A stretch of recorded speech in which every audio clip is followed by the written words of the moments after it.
ಹಿಂದುಳಿದ ಆಯೋಗದ ಸರ್ವೆಗೆ ಪ್ರತಿಪಕ್ಷಗಳ ಸಹಕಾರ ವಿಚಾರಕ್ಕೆ ಸಂಬಂಧಪಟ್ಟಂತೆ ವಿಪಕ್ಷಗಳಿಗೆ ತಿರುಗೇಟನ್ನು ಕೊಟ್ಟಿದ್ದಾರೆ ಮುಖ್ಯಮಂತ್ರಿ ಸಿದ್ದರಾಮಯ್ಯ. ಸಮೀಕ್ಷೆ ಆರಂಭವಾಗ್ತಿದ್ದಂತೆ ಬಿಜೆಪಿಯವರ ಬಣ್ಣ ಬಯಲಾಗಿದೆ. ಸಮೀಕ್ಷೆ ಬಹಿಷ್ಕಾರಕ್ಕೆ ಕರೆ ನೀಡುವ ಮೂಲಕ ಬೆತ್ತಲಾಗ್ತಾ ಇದ್ದಾರೆ ಇವರು.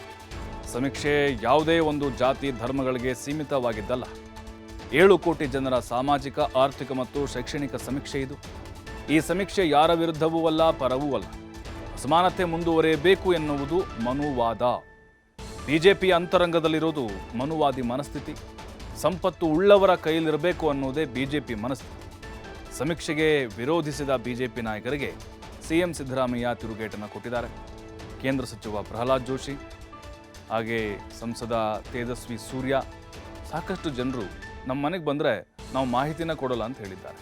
ಮತ್ತು ಬಿಜೆಪಿ ಕಾರ್ಯಕರ್ತರು ಕರೆ ಕೊಟ್ಟಿದ್ದಾರೆ, ನಿಮ್ಮ ಮನೆಗೆ ಸಮೀಕ್ಷೆ ಮಾಡಲಿಕ್ಕೆ ಬಂದರೆ ನೀವು ಅವ್ರನ್ನ ವಾಪಸ್ ಕಳಿಸಿ, ನಿಮ್ಮ ಮಾಹಿತಿ ಕೊಡಬೇಡಿ, ಈ ರೀತಿಯಾಗಿ ಅವ್ರು ಹೇಳ್ತಾ ಇದ್ದಾರೆ. ಸಿದ್ದರಾಮಯ್ಯನವರು ಹೇಳಿದ್ದಾರೆ, ಅವರಿಗೆ ಜನರ ಅಸಮಾನತೆಯನ್ನು ಹೋಗಲಾಡಿಸುವಂತಹ ಒಂದು ಕೆಲಸ ಆಗಬೇಕಾಗಿದ್ದಿಲ್ಲ. ಮನುವಾದಿಯ ಮನಸ್ಥಿತಿ ಅವರದು. ಹಾಗಾಗಿಯೇ ಅವರ ನಿಜವಾದ ಬಣ್ಣ ಬಯಲಾಗ್ತಾ ಇದೆ. ರಾಜ್ಯದ ಜನರ ಮುಂದೆ ಅವರು ಬೆತ್ತಲಾಗಿದ್ದಾರೆ ಅಂತ ಮುಖ್ಯಮಂತ್ರಿಗಳು ತಿರುಗೇಟನ್ನು ಕೊಟ್ಟಿದ್ದಾರೆ.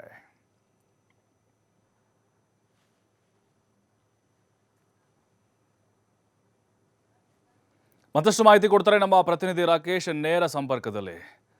ರಾಕೇಶ್, ಗಮನಿಸ್ತಾ ಇದ್ದೀವಿ ಬಿಜೆಪಿ ನಾಯಕರು ಕರೆ ಕೊಡ್ತಾ ಇದ್ದಾರೆ, ಬಿಜೆಪಿ ಕಾರ್ಯಕರ್ತರು ಸಮೀಕ್ಷೆಗೆ ಬಂದರೆ ಒಂದು ಸ್ಪಂದನೆ ಮಾಡಬೇಡಿ, ವಾಪಸ್ ಕಳುಹಿಸಿ ಅಂತ ಹೇಳಿ. ಬಟ್ ಈಗ ಕೆಸರೆರಚಾಟಕ್ಕೆ ಕಾರಣ ಆಗ್ತಾ ಇದೆ.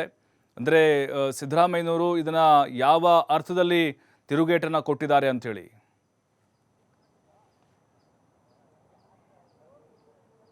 ಪ್ರಭು, ಮುಖ್ಯಮಂತ್ರಿಗಳು ಸರ್ಕಾರ ನಡೆಸುತ್ತಿರುವಂತಹ ಆರ್ಥಿಕ, ಸಾಮಾಜಿಕ, ಶೈಕ್ಷಣಿಕ ಅಂದರೆ ಹಿಂದುಳಿದ ವರ್ಗದ ಆಯೋಗದ ಮುಖಾಂತರ ನಡೆಸುತ್ತಿರುವಂತಹ ಸಮೀಕ್ಷೆ ವಿಚಾರ ಇದು ಕೇವಲ ಜಾತಿಗೆ ಸೀಮಿತವಾಗಿರುವ ವಿಚಾರ ಅಲ್ಲ ಅನ್ನುವಂಥ ಮಾತನ್ನು ಸ್ಪಷ್ಟಪಡಿಸಿದ್ದಾರೆ.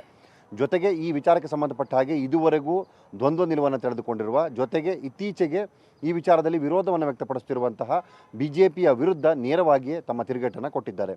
ಬಿಜೆಪಿ ನಾಯಕರು ತಮ್ಮ ಪಕ್ಷ ಮತ್ತು ಅದರ ಅಜೆಂಡಾದಲ್ಲಿರುವಂಥ ಆಂತರ್ಯದ ಜಾತಿ ವ್ಯವಸ್ಥೆಯನ್ನು ಪೋಷಿಸುವಂಥ ಪ್ರಕ್ರಿಯೆಯನ್ನು ಮಾಡ್ತಿದ್ದಾರೆ. ಅದರ ಭಾಗವಾಗಿ ಅವರು ಸಮೀಕ್ಷೆಯಲ್ಲಿ ಭಾಗವಹಿಸಬೇಡಿ ಅನ್ನುವಂಥ ಮಾತನ್ನು ಹೇಳುವ ಮುಖಾಂತರ ಅವರ ಆಂತರ್ಯದ ಬಣ್ಣವನ್ನು ಬಯಲು ಮಾಡಿಕೊಳ್ತಿದ್ದಾರೆ ಅನ್ನುವಂಥ ಮಾತನ್ನು ಹೇಳ್ಕೊಂಡಿದ್ದಾರೆ. ಇಲ್ಲಿ ಬಿಜೆಪಿ ಸಬ್ಕಾ ಸಾಥ್ ಸಬ್ಕಾ ವಿಕಾಸ್ ಅನ್ನುವಂಥ ಮಾತನ್ನು ಹೇಳ್ತಿದೆ, ಆದರೆ ಅದನ್ನು ಜಾರಿ ತರುವ ವಿಚಾರದಲ್ಲಿ ಪ್ರತಿ ಬಾರಿಯೂ ಕೂಡ ಎಡುತ್ತಾ ಇದೆ. ಅದು ತನ್ನ ಮನುವಾದವನ್ನು ಇಲ್ಲೂ ಕೂಡ ಮುಂದುವರಿಸುವಂಥ ಪ್ರಕ್ರಿಯೆಯನ್ನು ಮಾಡ್ತಾ ಇದೆ. ಕೇವಲ ಒಂದು ವರ್ಗ, ಒಂದು ಜಾತಿಯ ಹಿಡಿತದಲ್ಲಿ ಮಾತ್ರ ಸಮಾಜ ಇರಬೇಕು, ಅವರಿಗೆ ಮಾತ್ರ ಸಮಾಜದ ಸಂಪತ್ತು, ವರ್ಗದ ವ್ಯವಸ್ಥೆಯಲ್ಲಿರುವಂತಹ ಗೌರವ ಸಿಗಬೇಕು ಅನ್ನುವಂತೆ ನೋಡ್ಕೊಳ್ತಾ ಇದೆ. ಅದಕ್ಕಾಗಿ ನಮ್ಮ ಈ ಸಮೀಕ್ಷೆಯನ್ನು ಅವರು ವಿರೋಧ ವ್ಯಕ್ತಪಡಿಸ್ತಾ ಇದ್ದಾರೆ. ನಾವು ಮಾಡಲು ಹೊರಟಿರುವಂತಹ ಈ ಸಮೀಕ್ಷೆ ಕೇವಲ ರಾಜ್ಯದಲ್ಲಿರುವ ದಲಿತ ಮತ್ತು ಸಾಮಾಜಿಕವಾಗಿ ಹಿಂದುಳಿದವರಿಗೆ ಮಾತ್ರ ಅಲ್ಲ, ಇಡೀ ಸಮಾಜದಲ್ಲಿ ಆರ್ಥಿಕವಾಗಿ, ಸಾಮಾಜಿಕವಾಗಿ ಯಾರು ತಳಸ್ಥಳದಲ್ಲಿದ್ದಾರೆ ಅವರನ್ನು ಮೇಲೆತ್ತುವುದಕ್ಕೆ ಮಾಡ್ತಿರುವಂತಹ ಸರ್ವೆಯ ಭಾಗ ಇದು. ಸಾಮಾಜಿಕ ಮತ್ತು ಆರ್ಥಿಕ, ಶೈಕ್ಷಣಿಕ ವ್ಯವಸ್ಥೆಯನ್ನು ಸುಧಾರಿಸಿ ಜನಜೀವನ ಮಟ್ಟವನ್ನು ಎತ್ತರಿಸುವುದಕ್ಕೆ ಮಾಡ್ತಿರುವಂತಹ ಮಾಹಿತಿಯನ್ನು ಕಲೆ ಹಾಕುವ ಸರ್ವೆಯಾಗಿ ಬದಲಾಗ್ತಾ ಇದೆ. ಇದನ್ನು ಅವರು ಅರ್ಥ ಮಾಡಿಕೊಳ್ಬೇಕು. ಅದನ್ನು ಬಿಟ್ಟು ಕೇವಲ ಇದನ್ನು ಒಂದು ವರ್ಗಕ್ಕೆ ಅಥವಾ ಜಾತಿಗೆ ಸೀಮಿತ ಮಾಡೋದು ಸರಿಯಲ್ಲ ಅನ್ನುವಂಥ ಮಾತನ್ನು ಹೇಳಿದ್ದಾರೆ. ಹಾಗೆ ಈ ಸರ್ವೆಯನ್ನು ವಿರೋಧ ಮಾಡ್ತಿರುವಂತಹ ಪ್ರತಿಪಕ್ಷಗಳಿಗೆ ನೇರವಾಗಿ ಪ್ರಶ್ನೆ ಎಳೆದಿರುವಂಥ ಮುಖ್ಯಮಂತ್ರಿಗಳು, ಕೇಂದ್ರ ಸರ್ಕಾರ ಹಾಗಾದರೆ ಜಾತಿ ಗಣತಿಯನ್ನು ಮಾಡಲಿಕ್ಕೆ ಹೊರಟಿದೆ, ಇದನ್ನು ನೀವು ವಿರೋಧ ಮಾಡ್ತೀರಾ, ಇದಕ್ಕೆ ನಿಮ್ಮ ಪ್ರತಿರೋಧ ಇದೆಯಾ ಅನ್ನೋದನ್ನು ನೇರವಾಗಿ ಹೇಳಿ ತೋರಿಸಿ ಅನ್ನುವಂತಹ ಸವಾಲನ್ನು ಕೂಡ ಎತ್ತಿದ್ದಾರೆ.